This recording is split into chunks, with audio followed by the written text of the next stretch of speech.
Hi guys, এই দেখেন আমাদের গ্রামের পরিবেশ। এই যে দেখেন পুরনো ঐতিহ্য, মানে লাকড়ি, হাতের তৈরি, এটা গোবর দিয়ে তৈরি করা হয়। এই যে ভুট্টা ক্ষেত, এই যে রসুন ক্ষেত, এই যে কলা বাগান, এই যে সুপারি বাগান, এই যে সামনে হচ্ছে ধান ক্ষেত, এই যে ধনিয়া,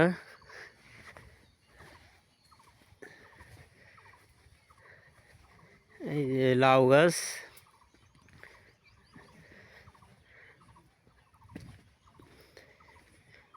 আসলে গ্রাম্য জিনিস, গ্রাম বলতে শান্তি, সেই শান্তি, সেই শান্তি, সেই স্বাদ।